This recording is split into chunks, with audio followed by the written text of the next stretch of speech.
Parce que Dieu a appelé cet homme à être un apôtre financier. Dieu l'a appelé à être un entrepreneur. Dans sa formation avec Dieu, il découvrira que Dieu le forme sur le renforcement des capacités de leadership. Il peut à peine jeûner pendant une semaine. Je vous le dis, il peut ne pas voir la valeur du jeûne et de la prière et de tout cela, car il passera du temps à développer son esprit.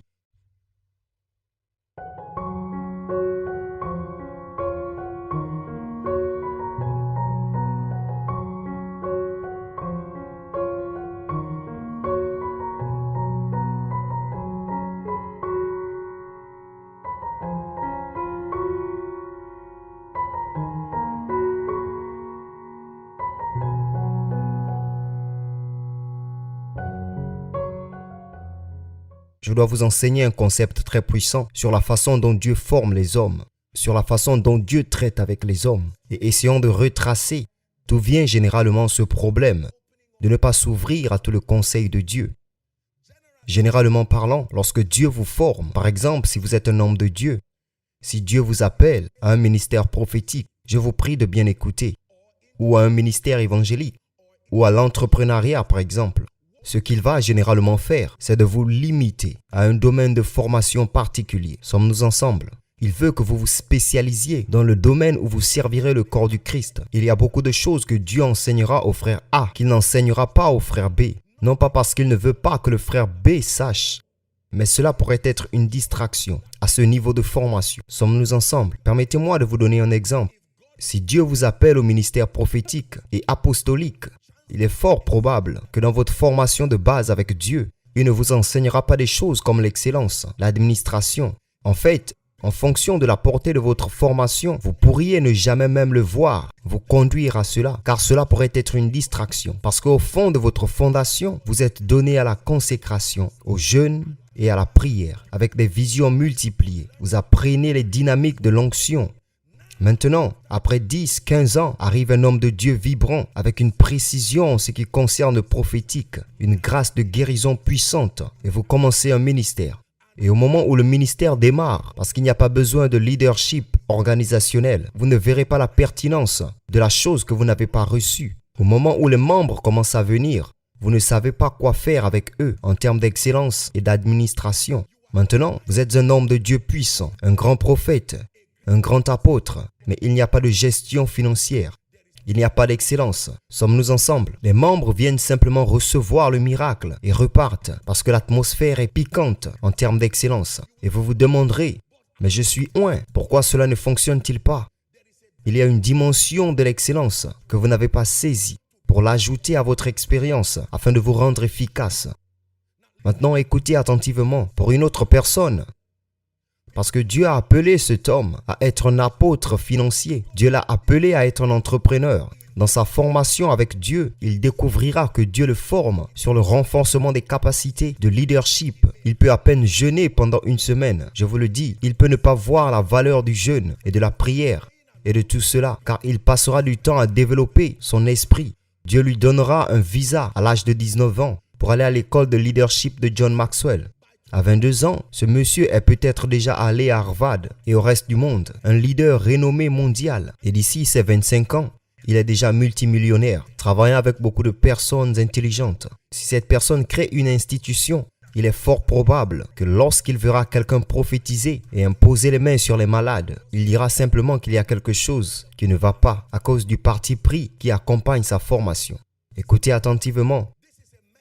C'est un message qui apporte la délivrance.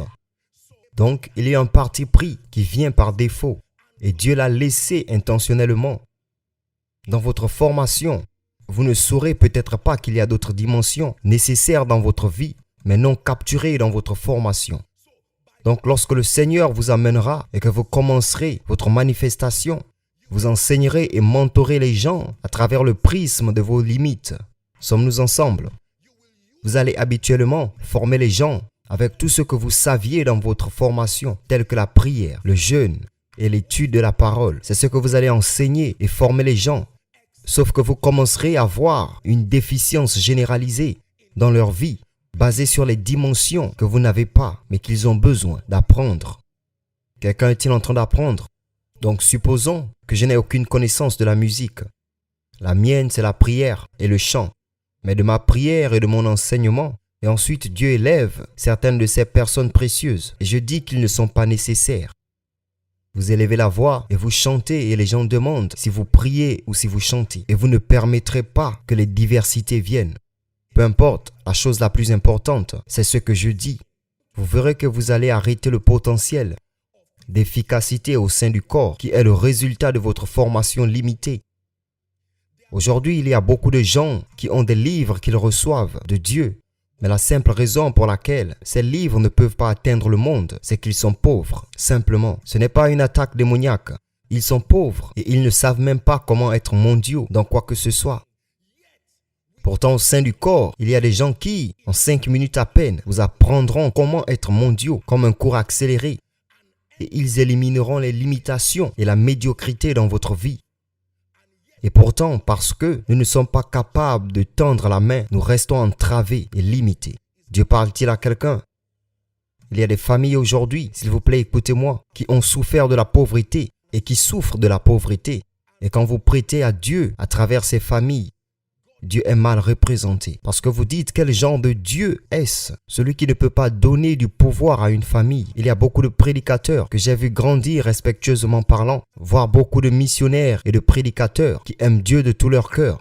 Beaucoup d'entre eux aujourd'hui ont rejoint la nuée des témoins, mais ils n'avaient pas d'influence, pas d'efficacité. J'ai vu leurs femmes et leurs enfants souffrir. Leur message n'avait aucun sens. Quel genre de Dieu est-ce? Vous prêchez un Dieu gentil et pourtant il chasse l'enfant de l'homme de l'école. Voulez-vous dire qu'un Dieu aussi responsable pour lequel vous donnez tout ne peut pas être si responsable pour aider l'enfant?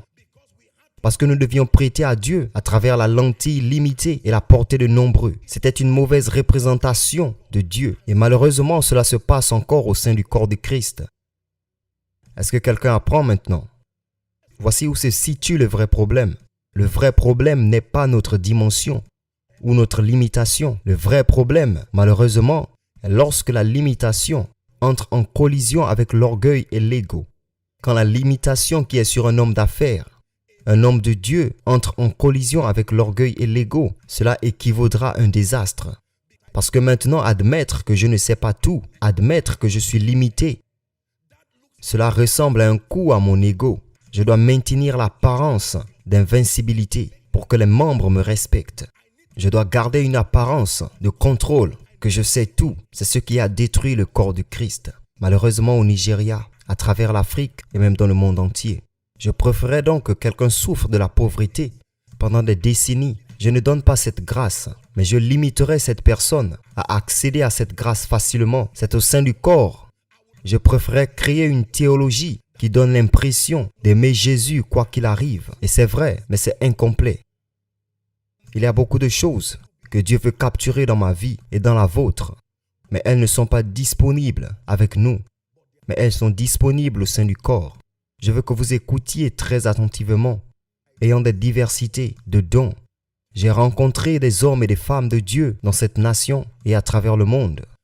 Et je vous soumets que je suis humble devant l'investissement de l'Esprit qu'il a placé sur les vies et sur les destins. J'ai voyagé un peu et j'ai rencontré des hommes dans le monde des affaires, en politique et même dans le ministère. Et j'ai été énormément béni par le genre, la qualité et la dimension de Dieu qui réside en ces personnes. Imaginez ce qui serait arrivé à nos vies si nous nous limitions à dire que tout ce que Dieu m'a enseigné est tout ce que j'ai besoin d'apprendre. Le même Jésus qui a enseigné les disciples leur a dit qu'il y avait encore plus de leçons à venir. Ce ne sera pas par moi, mais c'est toujours profitable pour vous. Si nous rejetions les enseignements de Paul et disions « Paul, qui es-tu pour m'enseigner ?» Jésus lui-même m'a enseigné. Nous ne connaîtrons jamais les épîtres de Paul. Nous ne saurions jamais que nous avons été assis avec Christ. Nous ne saurions jamais que nous devons rester fermes dans la liberté que Christ nous a donnée. Nous ne saurions même pas comment repousser les armes de l'obscurité. C'est Paul qui a organisé l'administration du don de l'Esprit. Dans 1 Corinthiens 12, 13, 14, nous n'aurions jamais su qu'il restait la foi, l'espérance et l'amour. Mais le plus grand, c'est l'amour. C'est Paul qui nous a appris à gérer la diversité dans le corps. Imaginez apprendre Dieu sans Paul. Mais aussi puissant que Paul soit, personne n'a enseigné l'amour comme Jean. Il n'était pas appelé Jean le puissant. Il était appelé Jean le bien-aimé, que ce soit dans son évangile ou dans son épître. Lorsque vous lisez d'un point de vue théologique, les premiers récits synoptiques, la plupart d'entre eux ont commencé à partir d'un point archéologique ou historique. Sommes-nous ensemble? C'est Jean qui a commencé son discours à partir de la divinité de Christ. Jean 1.1, il a utilisé la même expression que dans Genèse 1.1, au commencement. La même chose avec Genèse 1.1, au commencement. Jean était tellement plongé dans les choses spirituelles. Il était le bien-aimé de Dieu. Imaginez apprendre la Bible sans le livre de l'Apocalypse. Et le livre de l'Apocalypse venait de Jean. Retirez les proverbes de la Bible et voyez combien de sagesse vous retirez de votre vie. Retirez Genèse, Exode, Nombre, Lévitique, Deutéronome et voyez à quel point votre esprit spirituel est appauvri. Ces 5 livres sont rassemblés sous un seul nom, Moïse. Retirez les prophètes, tant mineurs que majeurs, et lisez votre Bible sans eux, et voyez à quel point votre compréhension de Dieu sera déséquilibrée. Est-ce que quelqu'un apprend maintenant? Alors supposons que tout ce que j'avais à apprendre de Dieu était le livre du Lévitique. Imaginez que ceci soit ma Bible, et la seule chose qui s'y trouve, c'est Lévitique.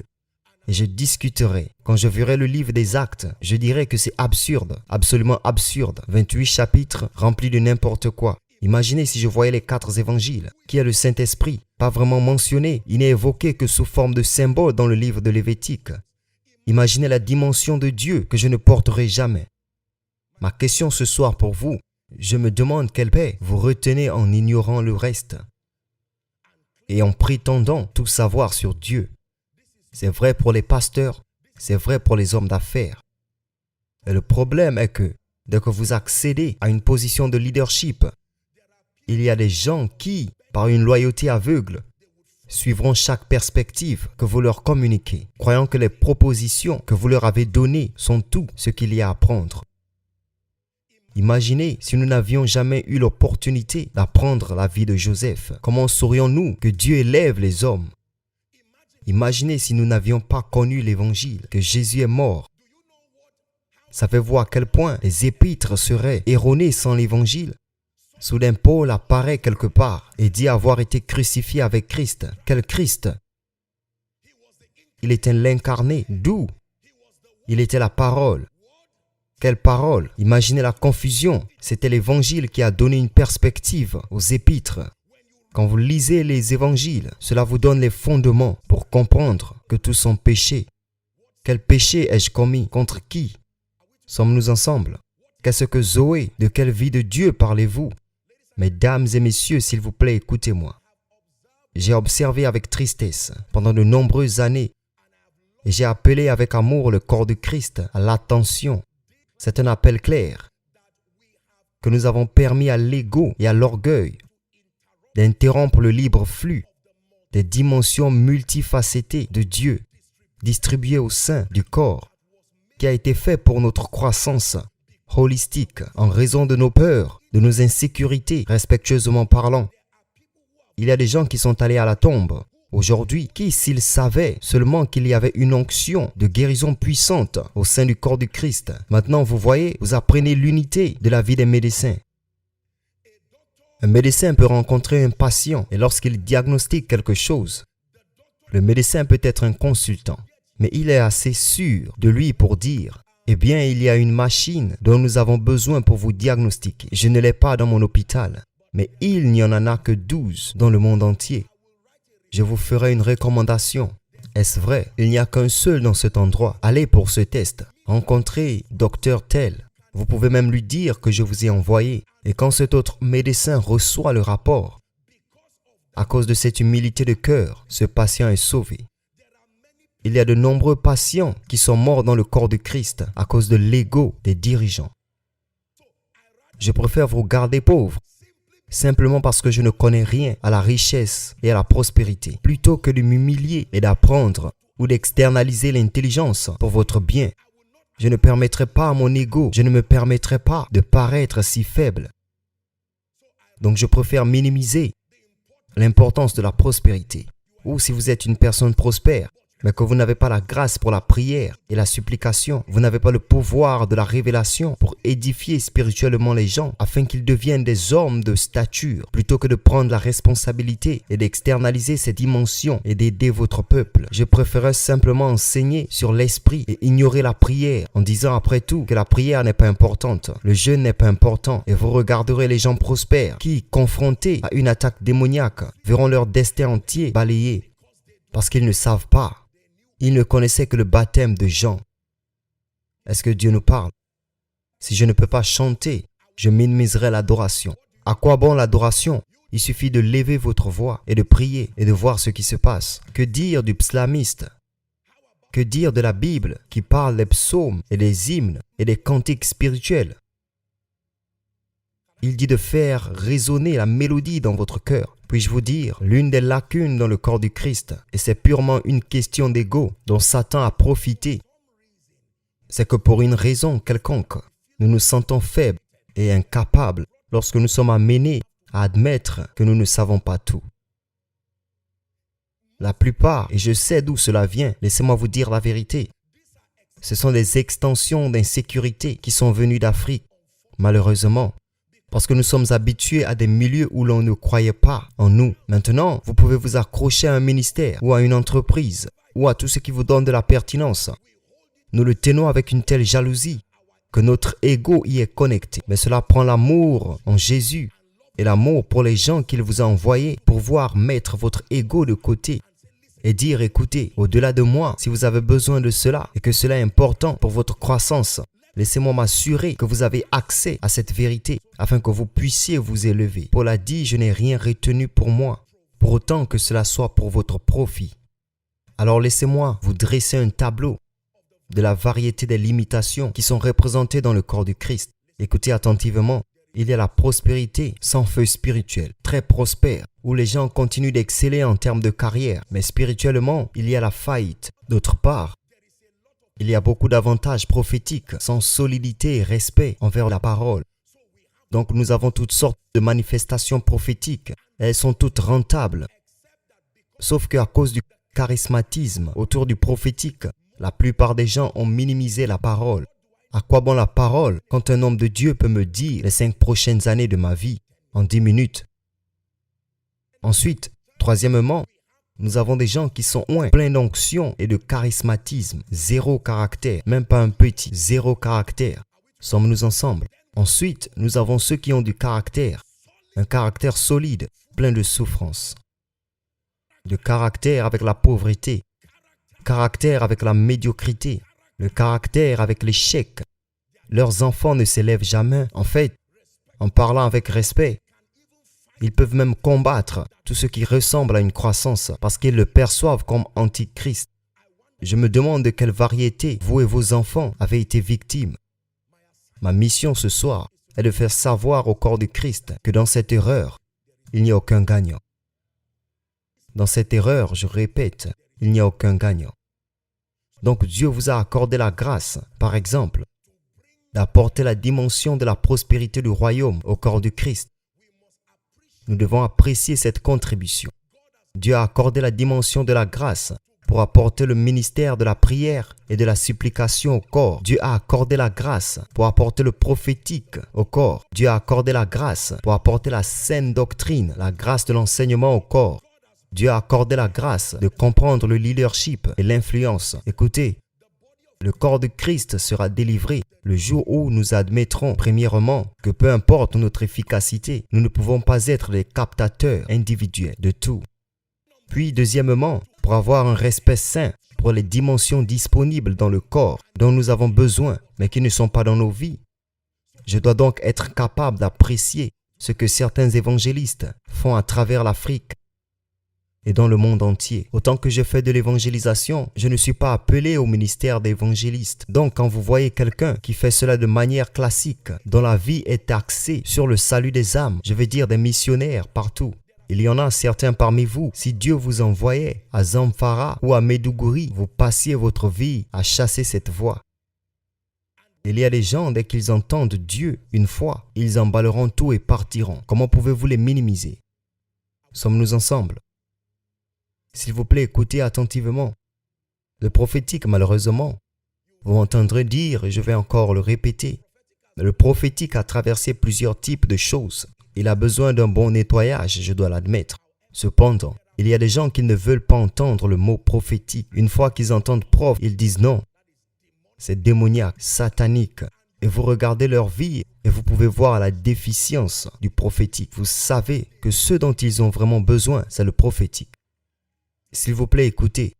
Il n'y a pas de dites-leur. Dieu parle à nous tous. Donc assurez-vous de ne pas mal vous comporter en m'écoutant enseigner. Je fais maintenant une forte mise en garde. Louez le nom du Seigneur. Imaginez Jésus sans Joseph d'Arimathée. Ce corps serait resté sur la croix. Imaginez Jésus sans Simon de Cyrène. Il serait mort par terre et n'aurait jamais été une cause. Mais imaginez le monde sans Jésus. Laissez tous les Joseph d'Arimathée de côté et il n'y a pas de Jésus. Imaginez Jésus sans Jean le Baptiste. Aucun appel au ministère. Imaginez Jésus sans un intercesseur, appelé Anne la prophétesse. Peut-être l'aurait-il tué quand il était petit. Qu'ils ont fui avec Jésus signifiait qu'il pouvait mourir. Sommes-nous ensemble maintenant? Écoutez-moi, mesdames et messieurs. Quand vous m'entendez dire que ma vie est le produit de nombreuses onctions, je le pense.